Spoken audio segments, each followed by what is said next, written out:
जहां देव माता अदिति जी भगवान से विनय कर रहे हैं और सामने चतुर्भुज भगवान श्रीहरि विराजमान है। विनय पूर्ण हुई। भगवान ने कहा, माता मैं जानता हूं कि आप किस उद्देश्य से पयोव्रत किया। आप यही चाहते हैं ना कि बलि से देवराज पद छीन करके आपके पुत्रों को दें, आपके पुत्र पुनः अमरावती में सुखपूर्वक वास करें। तो ऐसा किया नहीं जा सकता, क्योंकि बलि ने अपने गुरुदेव को संतुष्ट कर लिया है और गुरुदेव जिसके ऊपर प्रसन्न है उसको पराक्रम के द्वारा परास्त नहीं किया जा सकता। मैं तुम्हारे पुत्र के रूप में अवतीर्ण हूं और जाकर के भिक्षा मांग करके मैं संपत्ति दे सकता हूं, लेकिन पराक्रम के द्वारा नहीं। ये देखो गुरु आराधना का फल। भगवान कह रहे पराक्रम के द्वारा बलि पर विजय प्राप्त नहीं की जा सकती। मैं तुम्हारा पुत्र बनूंगा और फिर भिक्षा मांगूंगा, भीख मांगूंगा जाके। त्रिभुवन के स्वामी भगवान देव माता अदिति से ऐसा कहा। परीक्षित, भगवान जब ऐसा कह रहे थे तो उस समय तो शंख चक्र गदा और पद्म कमल धारण किए हुए थे। देखते देखते भगवान वामन के रूप में प्रकट हो गए। भगवान का जो भी अवतार होता है सब दिव्य चिदानंदमय होता है, पार्थिव नहीं है। अद्भुत रूप भगवान का वामन रूप, वामन छोटा रूप। कश्यप जी के घर का अंधकार नष्ट हो गया, दिशाएं निर्मल हो गई, नदी और सरोवरों का जल स्वच्छ हो गया। सबके हृदय में एक आनंद की बाढ़ आ रही है। सब ऋतुएं एक साथ प्रकट हो गई। स्वर्गलोक, अंतरिक्ष, पृथ्वी, देवता, द्विज, गौ, पर्वत, सबके हृदय में आनंद का उल्लास है। भगवान वामन जिस समय प्रकट हुए उस समय चंद्रमा श्रवण नक्षत्र पर थे। भाद्रपद मास के शुक्ल पक्ष की श्रवण नक्षत्र वाली द्वादशी थी। अभिजीत मुहूर्त में भगवान का जन्म हुआ। सभी नक्षत्र तारे भगवान के जन्म को मंगलमय सूचित कर रहे थे। जिस तिथि में भगवान का जन्म हुआ था उसे विजया द्वादशी कहते हैं। जन्म के समय सूर्य आकाश के मध्य भाग में स्थित थे। भगवान के अवतार के समय शंख, ढोल, मृदंग, ढफ, नगाड़े आदि बाजे बजने लगे। तरह तरह के वाद्य बज रहे हैं। तुरही तुमुल ध्वनि कर रही। अप्सराएं प्रसन्न होकर नाचने लगी। श्रेष्ठ गंधर्व गाने लगे।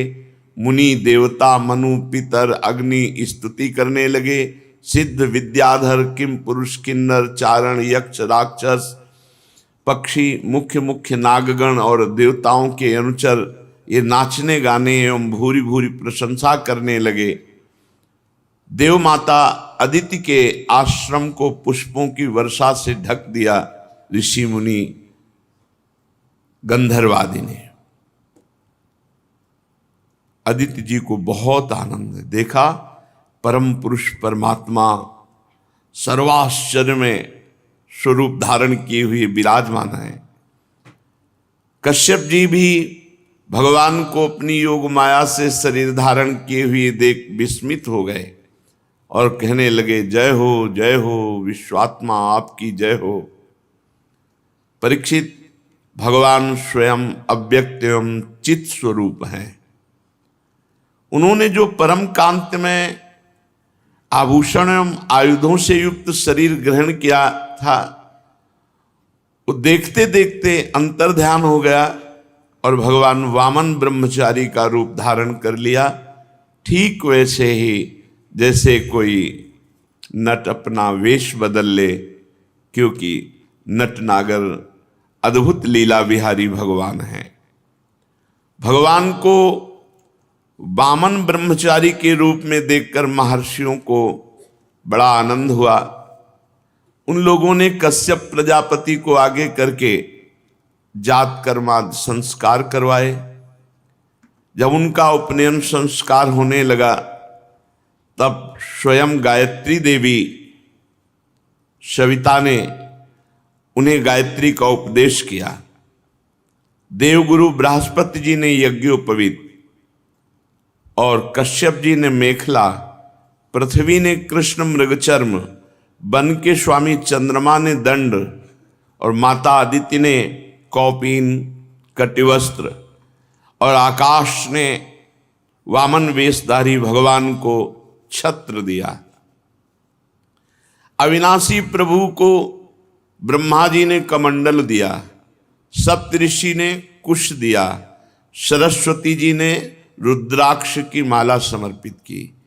इस रीति से वामन भगवान का प्रकट होना और तुरंत उपनयन संस्कार होना।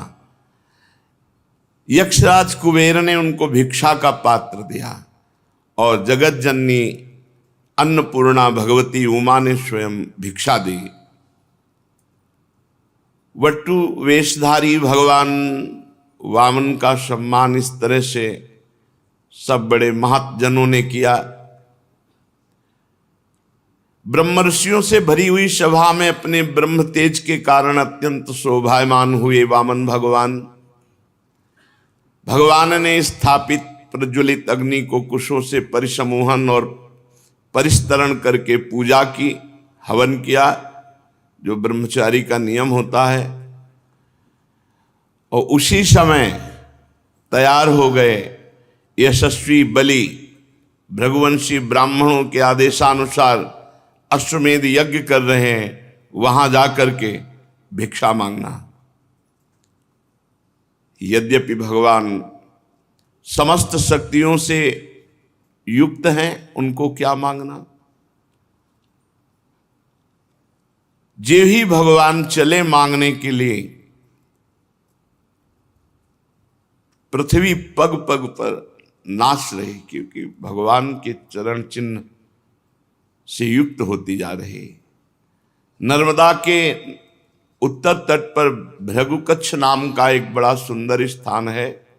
वहीं महाराज बलि यज्ञानुष्ठान कर रहे थे। मानो करोड़ों सूर्य एक साथ आ रहे हों, ऐसा तेज वामन भगवान का। दूर से ही सब ऋषि मुनि खड़े हो गए देखकर वामन भगवान को कि यज्ञ मंडप की तरफ तेजो में भगवान। वामन भगवान के तेज से ऋत्विज यजमान सदस्य सब के सब निस्तेज हो गए और सब सोचने लगे कि कौन आ रहा है, इतना तेजस्वी कौन हो सकता है। या तो मूर्तिमान अग्नि और या सनत कुमार।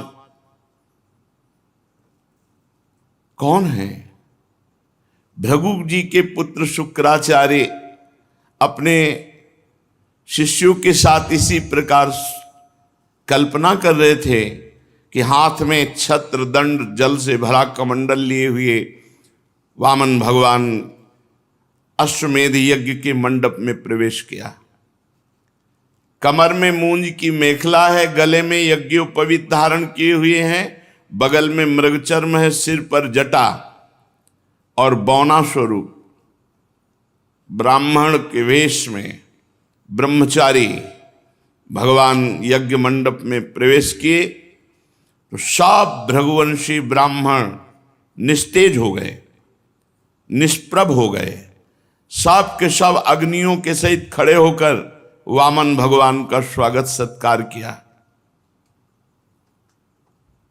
भगवान के लघु रूप वैसे ही अंग प्रत्यंग बड़े दर्शनीय, सब लुभायमान हो रहे हैं। बलि का हृदय तो नाच पड़ा कि हमारी यज्ञ पूर्ण हो गई। एक उत्तम आसन दिया और वामन भगवान से विनय की, विराजो। फिर बलि ने अभिनंदन किया, पात्र मंगाया, चरण पखारे भगवान के। आहा, पांव पखार कर चरणामृत पिया, माथे पे धारण किया। फिर वामन भगवान की पूजा की। प्रतिपल बलि के हृदय में एक अद्भुत आनंद, भगवान के चरण कमलों का जो चरणामृत पान किया तो वैसे ही निष्पाप हो चुके थे बलि, क्योंकि 100 अश्वमेध यज्ञ। जिस चरणामृत को स्वयं देवाधिदेव चंद्रमौली भगवान शंकर अत्यंत भक्ति भाव से अपने सिर पर धारण करते हैं, वही चरणामृत धर्म के मर्मज्ञ राजा बलि ने जब मस्तक पर धारण किया तो अनुभव में आ गया कि ये कोई साधारण नहीं है, ये या तो स्वयं भगवान है या इस छद्म भेष में कोई महापुरुष पधारे हुए हैं। बलि ने हाथ जोड़कर कहा, ब्राह्मण कुमार, स्वागतम ते नमस्तुभ्यम, ब्रह्मन् किं करवाम ते, ब्रह्मर्षीणां तपः साक्षान् मन्ये त्वार्य वपुर्धरम्। अद्य नः पितरस्तृप्ता, अद्य नः पावितं कुलम्, अद्य स्विष्टः क्रतुरयम्, यद भवानागतो गृहान। स्वागतम स्वागतम, स्वागत है आपका, स्वागत है, नमस्कार नमस्कार, आपको बार बार नमस्कार। आज्ञा कीजिए, मैं आपकी क्या सेवा करूं। आज मुझे ऐसा जान पड़ता है कि बड़े बड़े ब्रह्म ऋषियों की तपस्या ही स्वयं मूर्तिमान होकर वामन के रूप में मेरे सामने आई है।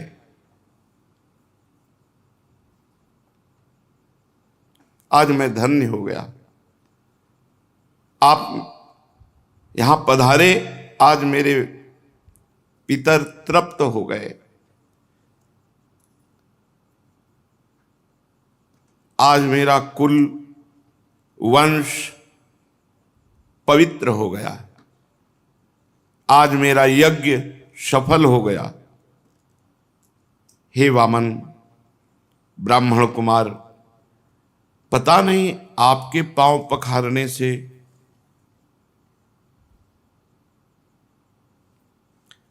बड़ी बड़ी विधि पूर्वक यज्ञ करने पर भी जो आनंद नहीं आया, वो आनंद आपके पांव पखारने से आया। आज मुझे सब फल मिल गया। ये नन्हे नन्हे चरणों का धोवन हमारे हृदय में एक अद्भुत आनंद प्रकट कर रहा है। हे ब्राह्मण कुमार, ऐसा जान पड़ता है कि आप यहां ऐसे ही नहीं आए, कोई उद्देश्य से लेकर आए। क्योंकि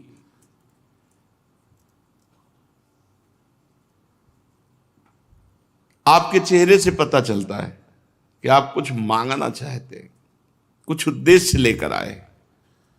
पूज्य ब्रह्मचारी, आप जो आज्ञा करेंगे उसकी पूर्ति होगी। गाय, सोना, सामग्री, सुसज्जित घर, पवित्र अन्न, पीने की वस्तु, विवाह योग्य ब्राह्मण की कन्या, संपत्ति से भरे हुए गांव, नगर, राज्य, जो चाहे वो ले लीजिए, अवश्य ही मैं आपको दूंगा।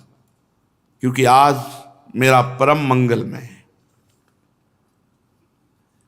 आप पधारे, इससे परम मंगल। आप जो चाहे।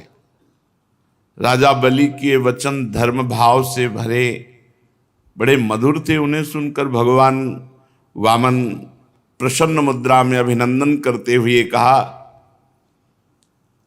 राजन, आपने जो कहा कि ये वस्तुएं, तो ये आपके कुल परंपरा के अनुरूप है, धर्म भाव से परिपूर्ण है, यश को बढ़ाने वाला है, परलोक में हितकारी है। और ऐसा आपके मुख से शोभा भी दे रहा है, क्योंकि भृगुपुत्र शुक्राचार्य जी को गुरु मानकर, परम प्रमाण मान करके आप आराधना कर रहे हैं। और जिसके कुल वृद्ध पितामह परम शांत प्रहलाद जी हों, उसके मुख से ऐसे निकलना स्वाभाविक ही ठीक है। आपकी वंश परंपरा में कोई धैर्यहीन या कृपण पुरुष कभी नहीं हुआ। ऐसा कभी तुम्हारे वंश में नहीं हुआ जिससे मांगा गया हो और वो देने में पीछे हट गया हो। एक बार किसी को देने की प्रतिज्ञा करके मुकर गया हो, ऐसा तुम्हारे वंश में नहीं है। दान के अवसर पर याचकों की याचना सुनकर और युद्ध के अवसर पर शत्रु की ललकार सुनकर मुंह मोड़ लेने वाला कायर आपके वंश में कोई हुआ ही नहीं है।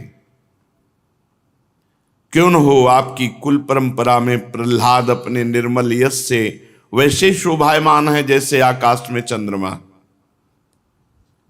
आपको पता होगा महाराज, आपके कुल में ही हिरणाक्ष जैसा वीर का जन्म हुआ। वो वीर जब हाथ में गदा लेकर अकेला दिग्विजय के लिए निकला, तो सारी पृथ्वी में उसका कोई जोड़ नहीं मिला। तब भगवान श्री हरि जल में से पृथ्वी का उद्धार करने गए थे, तो सामने देखा कि हिरणाक्ष गदा लिए हुए विजय प्राप्त की। पर हिरणाक्ष की शक्ति का आज भी हरि बार बार स्मरण करते हैं। विजय तो प्राप्त की हरि ने, पर बार बार हिरणाक्ष की शक्ति का स्मरण करते हैं कि कितना बलवान था। और महाराज, आपके ही वंश में हिरण्यकश्यप हुए। जब हिरणाक्ष के वध का हिरण्यकश्यप को भारी क्रोध में आकर के वैकुंठ में आक्रमण कर दिया। सोचो, वैकुंठ में आक्रमण कर दिया। ये प्रणाली है, जब जैसे किसी की दूध मांगना हो ना, आपकी गाय तो सैकड़ों में एक है और आपका स्वभाव भी ऐसा है। ऐसा स्वभाव नहीं देखा गया जैसा, मतलब उसको इतना बढ़ा के, उसको इतना पुष्ट करके, आपके वंश में कोई ऐसा हुआ ही नहीं जो एक बार कह दे देंगे और फिर मुकर जाए। पूरा पुष्ट पक्का भगवान कर रहे हैं। अब देखो, है तो बलवान हिरण्यकश्यप, लेकिन है तो बहिर्मुख ना। उसने भगवान पर आक्रमण करना चाहा, भगवान उसके हृदय में बैठ गए। वो बहिर्मुख बाहर घूमता रहा, वो भगवान उसके हृदय में रहे, वो जान नहीं पाया। महाराज बलि, आपके वंश में एक से एक राजन, आपके पिता विरोचन बड़े ब्राह्मण भक्त थे। यहां तक कि उनके शत्रु देवता ने ब्राह्मणों का वेश बनाकर उनसे उनकी आयु का दान मांगा, और उन्होंने ब्राह्मणों के छल को जानते हुए भी अपनी आयु दे डाली। आप भी अपने वंश का ही, और शुक्राचार्य जी आपके गुरु, प्रहलाद जी आपके पूर्वज, बड़ा यश आपके, भगवान बड़ाई किए जा रहे हैं। मुंह मांगी वस्तु देने वालों में आप श्रेष्ठ हैं, तो आपने कहा जो इच्छा हो सो मांग लो। तो देखो हम बहुत संतुष्ट ब्राह्मण हैं, संतोषी ब्राह्मण। हमको तो केवल अपने 3 पग पृथ्वी चाहिए, उतने से काम चल जाएगा। 3 पग पृथ्वी वो थोड़ी सी है, अपने पैरों से हम 3 डग केवल नापेंगे, उतनी पृथ्वी दो। बहुत जोर से सब सभा और बलि जी भी हंस दिए। बोले ब्राह्मण कुमार तुम किससे बात कर रहे हो? त्रिभुवनपति से बात कर रहे हो। तुम वैसे जब बात करते तो लगता है ज्ञानियों में श्रेष्ठ कोई बात कर रहा है, पर अभी बच्चे हो तुम। फिर तुमसे कह रहा हूं, नगर का नगर मांग लो, राज्य का राज्य मांग लो। तुम अभी समझ नहीं पा रहे हो कि तुम क्या मांग रहे हो। महाराज बलि से 3 डग केवल भूमि। अरे मैं तीनों लोकों का एकमात्र अधिपति हूं, द्वीप का द्वीप दे सकता हूं। जम्बू द्वीप मांग लो, पूरा द्वीप दे दूं। मैं बहुत प्रसन्न हूं और तुम मुझसे 3 डग भूमि केवल। ब्रह्मचारी, मेरा एक स्वभाव है, मेरे यहां जो मांगने आ गया उसको कभी जीवन में दूसरी जगह मांगना ना पड़े, इतना मांग लो। भगवान ने कहा राजन, अगर असंतोष हो जाए तो ये पूरा विश्व ब्रह्मांड एक आदमी को दे दिया जाए तो भी तृप्त नहीं होगा, और संतोष हो जाए तो थोड़े में भी आनंद रहता है। देखो हम हैं संतोषी, आपको देना है तो 3 पग भूमि केवल, बस, मुझे और कुछ नहीं। मैं संतुष्ट हूं 3 पग पृथ्वी में। जो कुछ संतोष से जीवन व्यतीत करने पर आनंद मिलता है ना, वो असंतोषी को कभी नहीं मिल सकता। असंतोषी का हृदय जलता रहता है और संतोषी का हृदय शांत शीतल रहता है।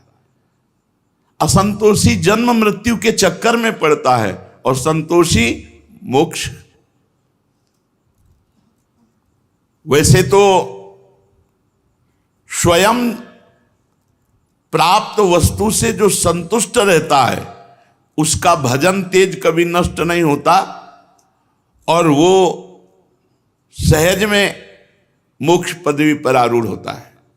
कोई इच्छा नहीं, आकाश वृत्ति से स्वयं जो आए उसी से, न मांगना न कोई उपाय करना। पर हम आए हैं तुम्हारे यहां मांगने, इसीलिए मैं अपनी बात पे डटा हूं कि केवल 3 पग भूमि का आप दान कीजिए। भगवान जब अपनी बात पर डटे हैं तो राजा बलि ने कहा चलो, जिसमें तुम्हें प्रसन्नता हो उतना ही कर लो। 3 पग पृथ्वी चाहिए। जलपात्र उठाया, मैं संकल्प करता हूं। शुक्राचार्य जी सब कुछ जान गए कि अरे वामन रूप में तो स्वयं भगवान है, और राजा बलि को त्रिभुवन से, जो त्रिभुवनपति पद है, उससे हटाने की ये लीला है। शुक्राचार्य जी ने कहा विरोचन कुमार बलि, सावधान, संकल्प मत करना।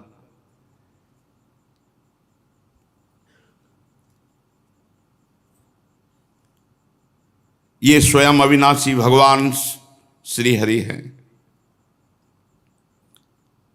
ये बड़े छलिया हैं, ये अपने शरणागत देवताओं का काम बनाने के लिए तुम्हारे सामने मीठी मीठी बातें कर रहे हैं।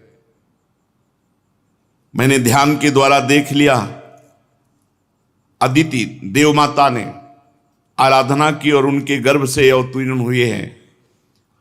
महान अनर्थ हो जाएगा अगर 3 पग पृथ्वी का दान देने का संकल्प कर लिया, और ये आप पर ही नहीं संपूर्ण दैत्यों पर अन्याय होगा, और मैं बिल्कुल इसे ठीक नहीं मानता हूं।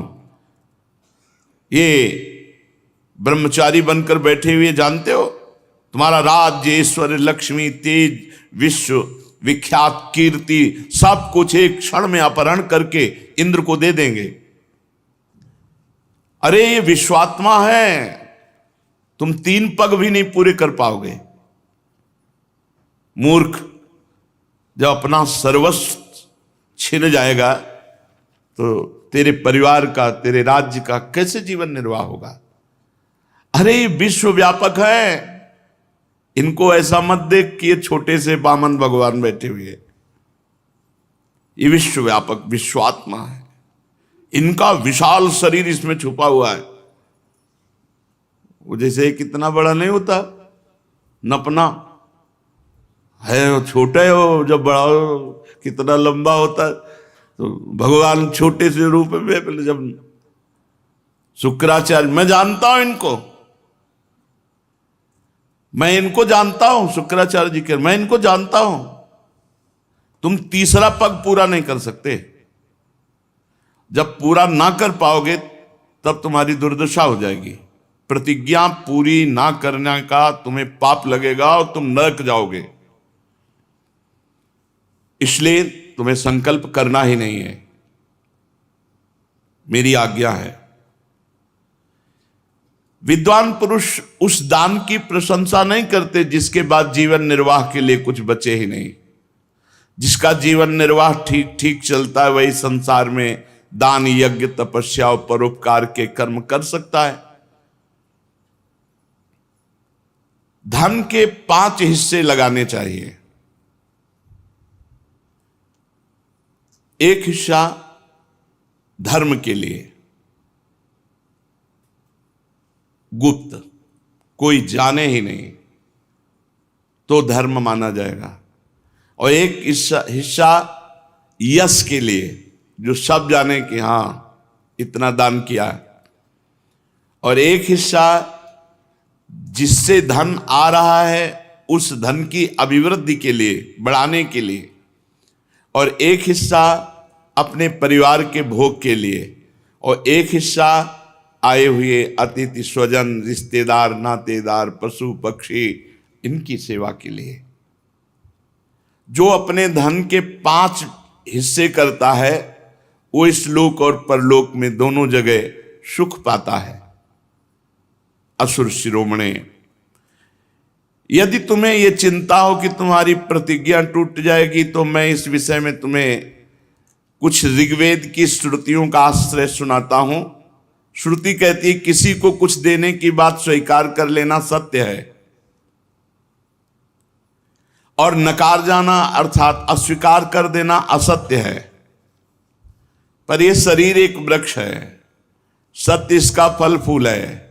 और जब वृक्ष ही न रहे तो फल फूल क्या करेंगे। इसलिए नकार जाना, अपनी वस्तु दूसरे को न देना, दूसरे शब्दों में अपने लिए भोग के लिए संग्रह बचाए रखना, इस शरीर रूपी वृक्ष का मूल है। इसलिए इतना उचित है कि ना कर दो, नहीं दे पाएंगे। शुक्राचार्य जी अपने शिष्य को नीति का वर्णन, प्रीति का नहीं वर्णन कर रहे हैं। हां मैं दूंगा, ये वाक्य ही धन को दूर कर हटाने वाला है, इसलिए कह दो नहीं दूंगा। याचकों को सब कुछ दे देना, स्वीकार कर लेना ही थोड़ी ठीक होता है। इसके विपरीत विचार पूर्वक कुछ थोड़ा लेने वाला हो तो दे दे, चलो भाई हमारा परिवार भी पालेगा, तुम्हारा भी काम चल जाएगा। लेकिन यहां बिल्कुल ठीक नहीं, यहां तो अस्वीकार ही करो, बिल्कुल नहीं देना, नहीं देना, 3 पग पृथ्वी भी नहीं देना। तुम्हें लग रहा हो कि झूठ बोल दिया तो देखो यहां झूठ बोलने में पाप नहीं लगता। जब अपनी स्त्री को प्रसन्न करने के लिए तो झूठ बोलने में कोई बात नहीं। शुक्राचार्य जी महाराज प्रमाण दे रहे हैं।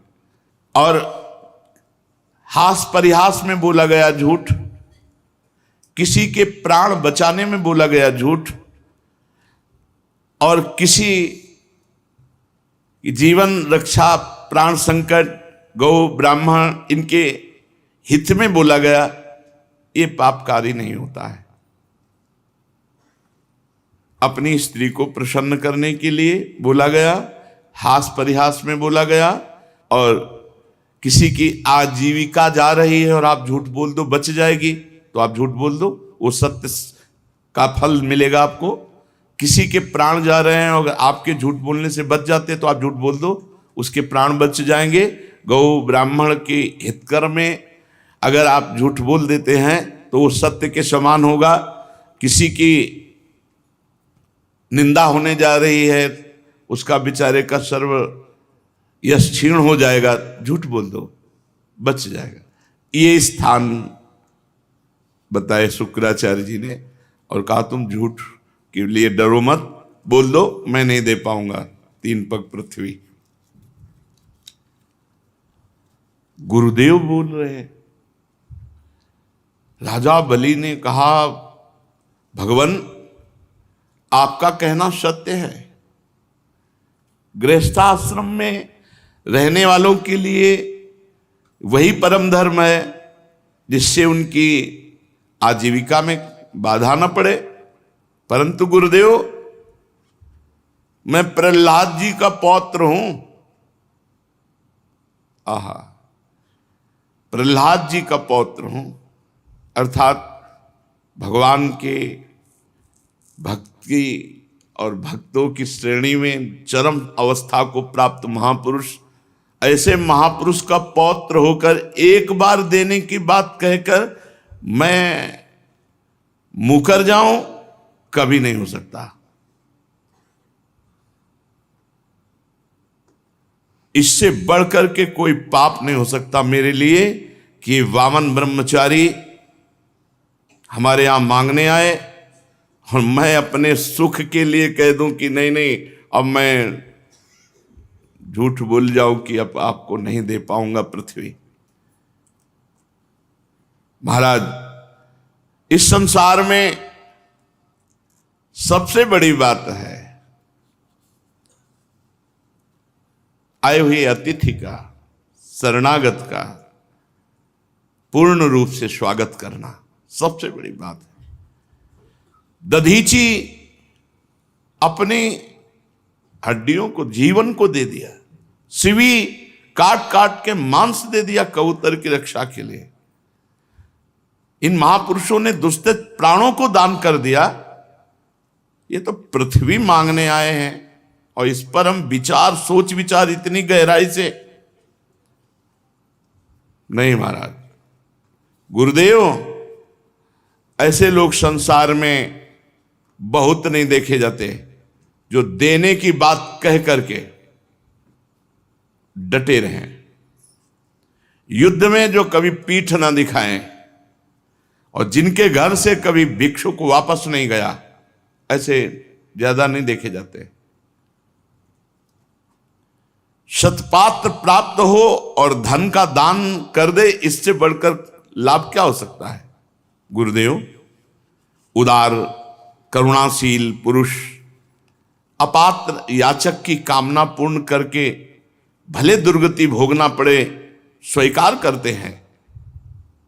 फिर आप जैसे ब्रह्मवेत्ता पुरुष इन परम तेजस्वी ब्रह्मचारी जो हम पात्र हैं, इनकी अभिलाषा पूर्ण करने में आप कह रहे हैं कि ना कह दो। और आपने संकेत किया कि ये वरदानी भगवान श्री हरि हैं, तब तो और मैं उत्साहित हो गया कि त्रिभुवन के स्वामी होकर के ये भिक्षुक बन करके हमारे सामने आए हैं। अरे ये तो अपने पराक्रम से भी ले सकते थे। जब ये त्रिभुवन के पति होकर के भिक्षुक बन करके आए हैं तो इनको अवश्य अवश्य अवश्य दान करूंगा। मेरे अपराध को क्षमा करो कि मैं आपकी आज्ञा का उल्लंघन कर रहा हूं। ये अधर्म से मुझे बांध लें, मेरा अनिष्ट करें, मुझे भयभीत करें, मैं विचलित नहीं होऊंगा। ये पवित्र कीर्ति भगवान श्री हरि ही क्यों ना हो, ये अपना यश खोना नहीं चाहेंगे। अगर ये मांगने पर उतर गए हैं तो ये छीन भी सकते हैं। और अगर कोई दूसरा हमसे छल करना चाहे तो ये समझ लो मैं आपकी कृपा से इतना बलशाली हूं कि मेरे बाण की चोट खाकर सदा के लिए वो सो जाएगा। मैं गुरुदेव आपकी बात नहीं मानूंगा। शुक्राचार्य जी ने देखा कि शिष्य तो अश्रद्धालु हो गया, हमारी बातें ही नहीं मान रहा और ऋग्वेद और हर वेद के उपदेश दे रहे हैं। संकल्प बाद में हुआ, साप पहले मिला। यत तज्ञ विस्मय परिणामे अमृतोपमम्। ये बात ध्यान रखो, सतमार्ग में शुरुआत में जे ही चलोगे तो विपरीतता आ जाएगी। देखो अभी संकल्प नहीं किया और शुक्राचार्य जी ने हाथ में जल लिया और कहा मैं शाप देता हूं, तुम्हारा संपूर्ण ऐश्वर्य भ्रष्ट हो जाए, तुमसे छिन जाए, तुम ऐश्वर्यहीन हो जाओ। गुरु की आज्ञा का उल्लंघन, सत्य प्रतिज्ञ उदार इस साप के योग्य नहीं थे महाराज बलि, कोई अपराध नहीं था। शुक्राचार्य जी ने कहा मूर्ख अज्ञानी, तू अपने को बड़ा ज्ञानी मानता है, तू मेरी उपेक्षा करके गर्व कर रहा है, बार बार मेरी आज्ञा का उल्लंघन कर रहा है, इसलिए जा शीघ्र तू अपने ऐश्वर्य को खो दे, लक्ष्मी खो दे। राजा बलि बड़े महात्मा स्वभाव के थे, गुरुदेव का शाप सिर पर स्वीकार किया और दंडवत की, पर वो इस बात में नहीं डिगे 3 पग पृथ्वी देने के लिए। वामन भगवान की विधि पूर्वक पूजा के हाथ में जल लेकर 3 पग भूमि का संकल्प कर दिया। उसी समय राजा बलि की पत्नी विंध्यावली, जो मोतियों के गहनों से सुसज्जित थी, वहां आई और अपने हाथों से वामन भगवान के चरण पखारने के लिए जल से भरा हुआ स्वर्ण का कलश ला कर दिया। बलि ने पुनः दोबारा भगवान के चरण धोए और चरणों का वह विश्व पावन जल अपने सिर पर चढ़ाया।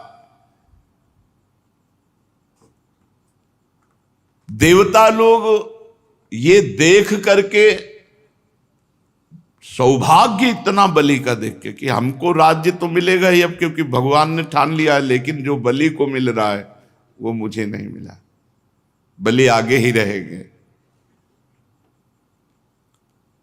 देवता लोग पुष्पांजलि बलि के ऊपर चढ़ाने लगे कि धन्य है राजा बलि, तुम्हारा अलौकिक कार्य धन्य है। अब जे ही संकल्प हो गया तो बड़ी अद्भुत घटना घटी। यज्ञ मंडप के बाहर एक चरण जे ही बढ़ा तो बस बढ़ते ही चला गया। सब आश्चर्यचकित, वामन भगवान का पृथ्वी आकाश दिशाएं स्वर्ग पाताल समुद्र पशु पक्षी मनुष्य देवता ऋषि सब समाते चले जा रहे हैं, भगवान का चरण बढ़ता चला जा रहा है। सब ऋषि मुनि आश्चर्यचकित है, इतना बड़ा भगवान का रूप हो गया कि चरण तल में रसातल, चरणों में पृथ्वी, पिंडलियों में पर्वत, घुटनों में पक्षी, जांघों में मरुदगण बढ़ता। भगवान के विशाल स्वरूप का कौन वर्णन करे। सर्वात्मा भगवान संपूर्ण जगत को नाप लिया। भगवान का उसी समय सुदर्शन चक्र गरजते हुए, भयंकर टंकार करने वाला सारंग धनुष, पांचजन्य शंख, कौमोद की गदा, 100 चंद्राकार चिन्हों वाली ढाल, विद्याधर नाम की तलवार, अक्षय बाणों से भरे 2 तरकस लोकपालों के सहित भगवान के सुनंद आदि पार्षदगण ये सब उपस्थित हो गए।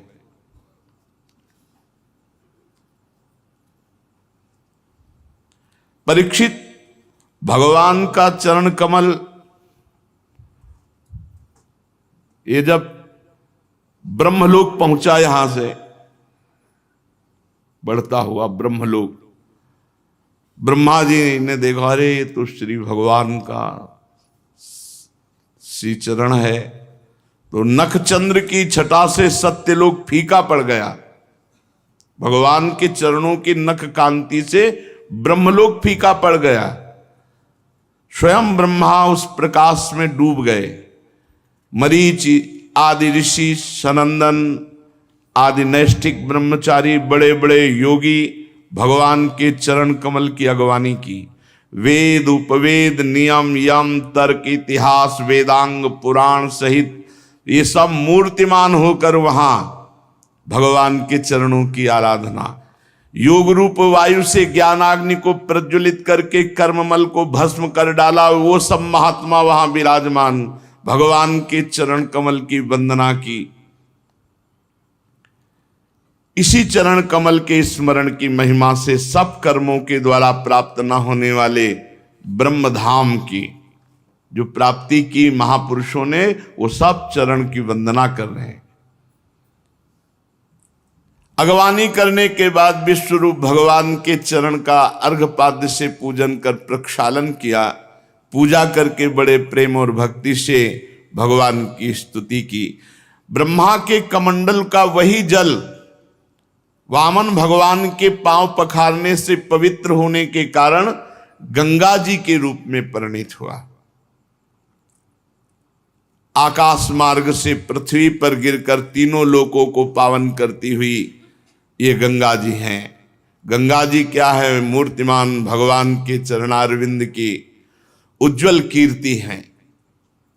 ब्रह्मद्रोह साक्षात ब्रह्म है। अलकनंदा, मंदाकिनी और पृथ्वी पर भागीरथी गंगा। भगवान ने अपने स्वरूप को छोटा किया, विभूतियां समेटी। तब ब्रह्मा आदि लोकपालों ने अपने अनुचरों के साथ बड़े आदर भाव से भगवान की स्तुति की। ऋक्षराज जाम्बवान जी जिस समय भगवान नाप रहे थे, उस समय मन के समान वेग से दौड़कर सब दिशाओं में भेरी बजा बजा कर भगवान की मंगल में विजय घोषणा।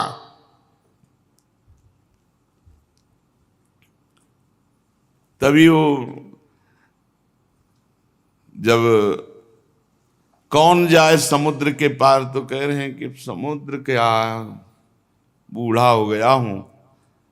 नहीं तो जितने में भगवान ने 2 पग पृथ्वी नापी थी, उतने में 7 परिक्रमा पूरे ब्रह्मांडों की, और हर जगह जय घोष वामन भगवान की जय।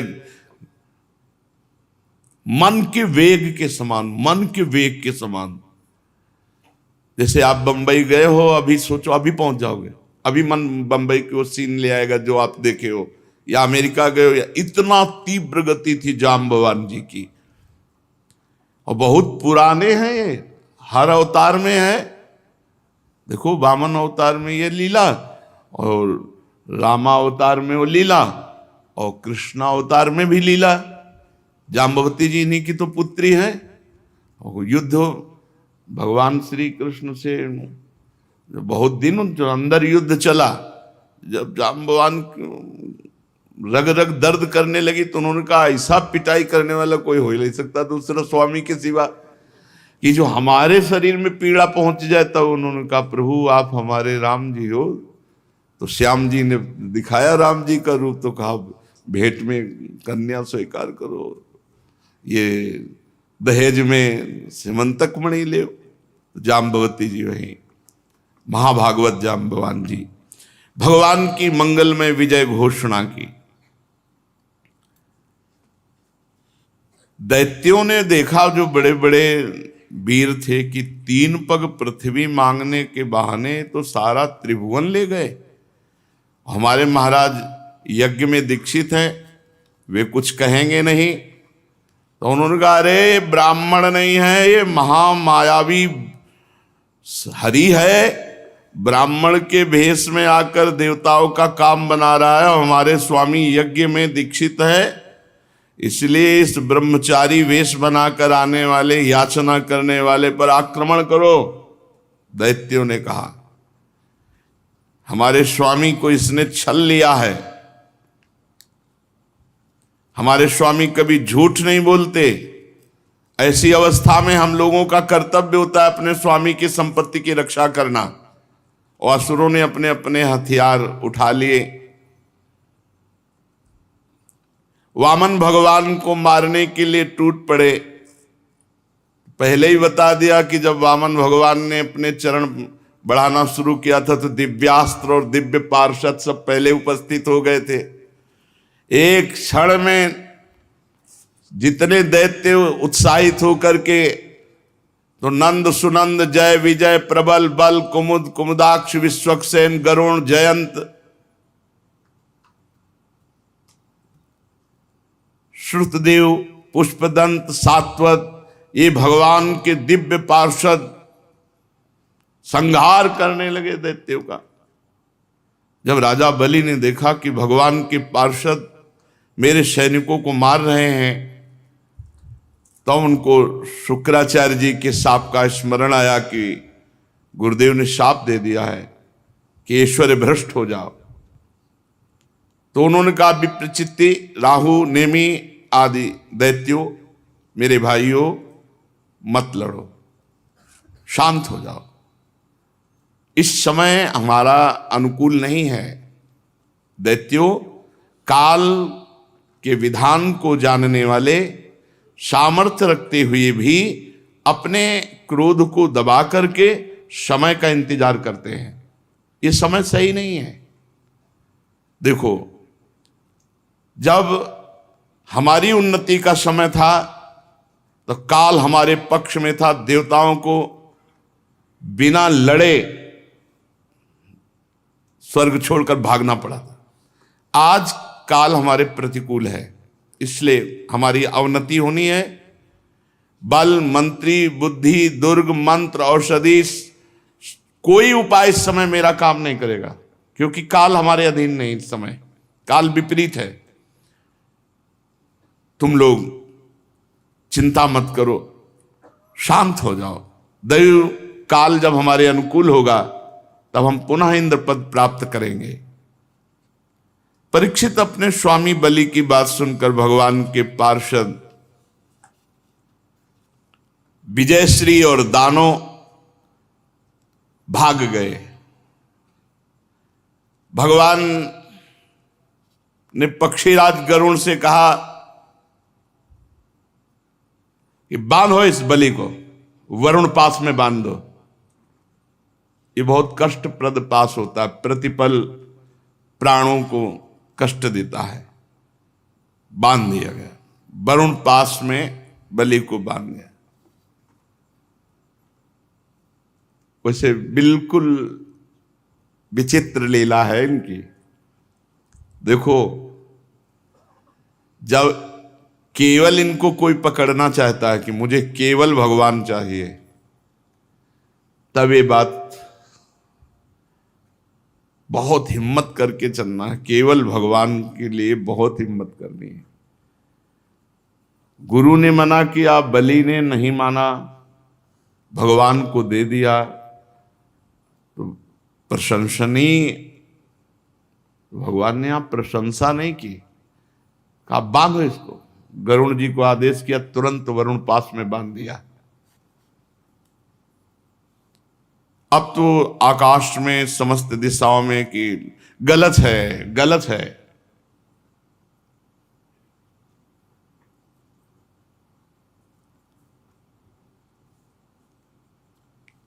क्योंकि जिसने सर्वस्व अर्पित कर दिया, अब क्या है?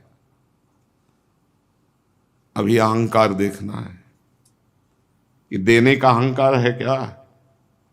ये जगत गुरु हैं ऐसे। वरुण पास में बहुत कष्ट, सब संपत्ति छिन गई और लेने वाले कठोर व्यवहार दिखा रहे हैं, बांध दो, बांध दिया, जैसा विपक्ष में होता है। भगवान ने बलि से कहा, ए असुर, तुमने मुझसे कहा था कि 3 पग पृथ्वी, तो 2 पग में हमने समस्त ब्रह्मांडों को नाप लिया। बोल अब 3रा पग कहां से देगा? पूरा कर। जहां तक सूर्य की गर्मी पहुंचती, जहां तक नक्षत्र, चंद्रमा, किरणें, बादल बरसते, सब नप गया। तेरे देखते देखते मैंने पैर से भूलोक, आकाश, दिशाएं, स्वर्गलोक, महरलोक, जनलोक, तपलोक, सत्यलोक सब नाप लिया।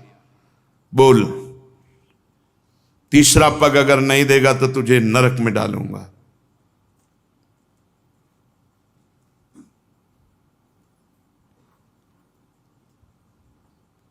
यही संभाले तो संभल सकता है, नहीं तो ऐसी कैसे ऐसे हो सकता है। और गुरु तो तेरे प्रतिकूल हो ही गए हैं, शाप दे ही दिया है, अब अवश्य अवश्य तुम नरक जाओगे। जो दान देने की बात करके मुकर जाता है, धोखा देता है, उसके सारे पुण्य नष्ट हो जाते हैं, उसे नरक में गिरना पड़ता है। तुझे बड़ा घमंड था, मैं त्रिभुवनपति हूं, मैं बड़ा दानी हूं, मैं दूंगा, ऐसा कह के, और फिर दे नहीं पाया। अब 3रा पग पूरा करने तुझे नरक भोगना पड़ेगा। महाराज बलि ने कहा,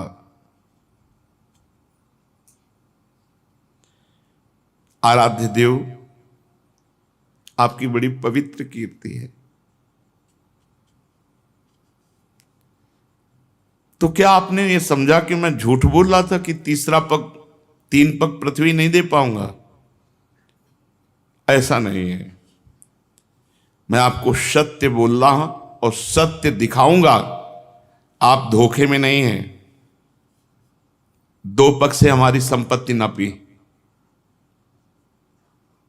अब 3रा पग से मुझे नापो, क्योंकि मैं संपत्ति से अलग हूं, मैं संपत्तिवान था। अब अपना चरण मेरे माथे पे रखो, उसी वामन रूप में नापो मेरे को। 1 पग मैं हूं, क्योंकि भगवान वामन रूप में। मैं झूठ नहीं बोला था, और ये भी नहीं कह रहे कि आपने छल किया है। आपकी पवित्र कीर्ति है।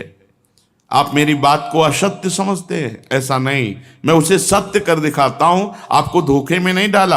आप कृपा करके 3रे पग को मेरे मस्तक पर धारो,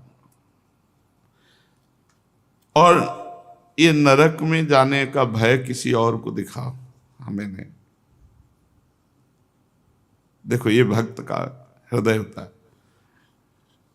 आप मुस्कुरा रहे हो ना, मुझे दुख भरे पास में बांध करके, मुझे कोई दुख नहीं है इससे। आप ऐसा दिखा रहे हो ना कि मेरे पास अब फूटी कौड़ी भी नहीं बची है, गुरु भी विपरीत है, और आप भी मुझे दंड दे रहे हैं, इस पर मुझे बिल्कुल कोई भय नहीं है। मैं डरता हूं तो केवल इस बात से कि मुझसे कोई त्रुटि ना हो जाए, अपराध न बन जाए। अपने पूजनीय गुरुजनों के द्वारा जो दंड दिया जाता है वो तो पावन करने वाला होता है, और मैं ऐसा दंड चाहता हूं, क्योंकि ऐसा दंड ना माता पिता भाई बंधु नहीं दे सकते, वो तो गुरुजन ही दे सकते हैं। प्रभु, आप छिपे रूप से अवश्य ही हमें श्रेष्ठ शिक्षा दी है। आप हमारे परम गुरु हैं।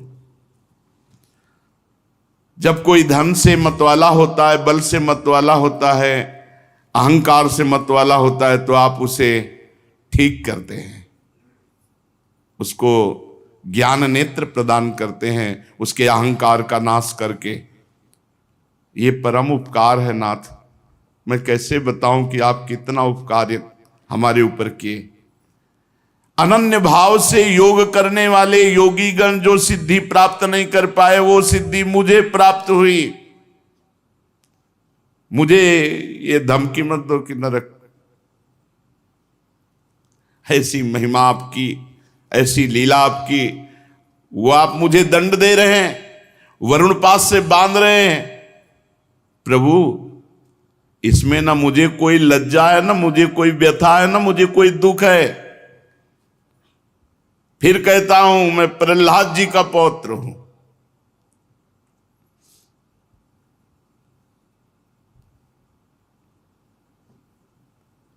कितना कष्ट दिया गया प्रहलाद जी को, लेकिन अपनी निष्ठा से विचलित नहीं हुए। यही है भक्ति का स्वरूप, यही है कि स्वयं हम जिसकी भक्ति कर रहे हैं वही हमारे विपरीत अगर लीला करने लगे तो भी हमें उनको नहीं छोड़ना।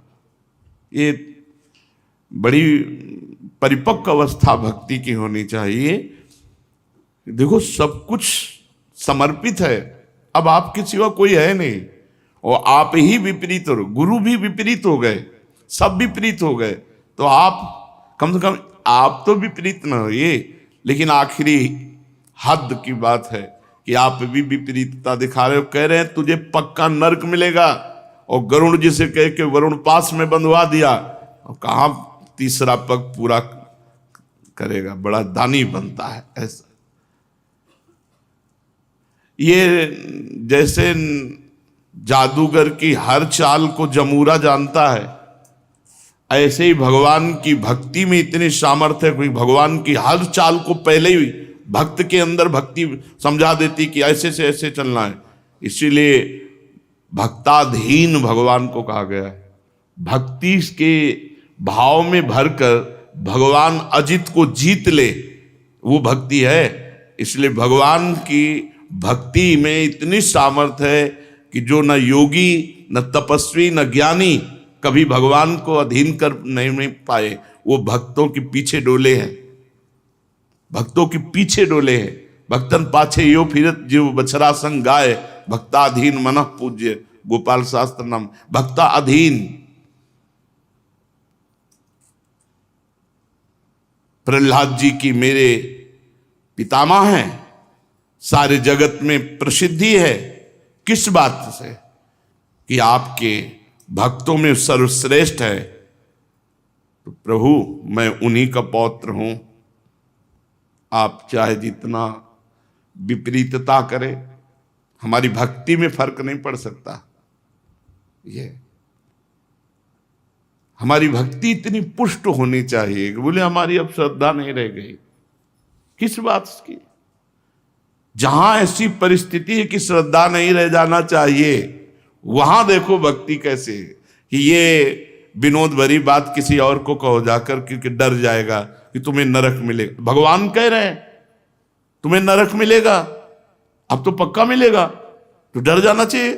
भगवान वरुण पास में बांध रहे हैं, भगवान विपरीतता दिखा रहे हैं, लेकिन फिर भी भक्त अपनी स्थिति में है। प्रभु, हमने निश्चय कर लिया, शरीर एक न एक न दिन छूटेगा, सब छूटेगा।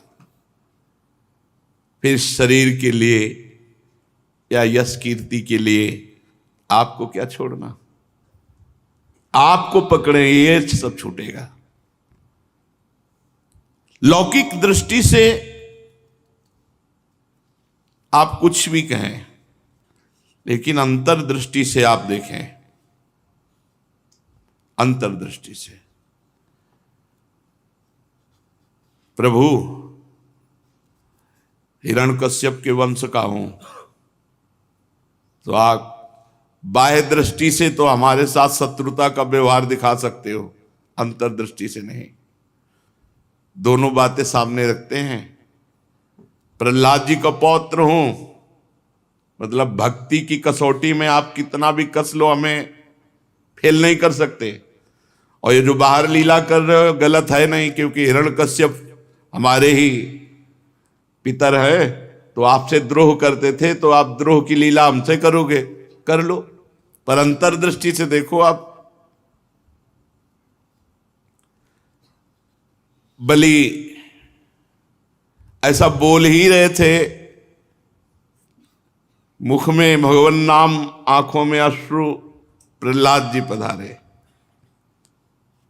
राजा बलि ने देखा कि मेरे पितामह बड़े तेज संपन्न और मुस्कुरा रहे हैं, कमल के समान कोमल नेत्रों से अश्रुबिंदु टपक रहे हैं। वरुण पास में बलि बंधे हुए, इसलिए जैसा प्रहलाद जी के आने पर आदर करते थे वैसा नहीं कर पाए, केवल नेत्रों से।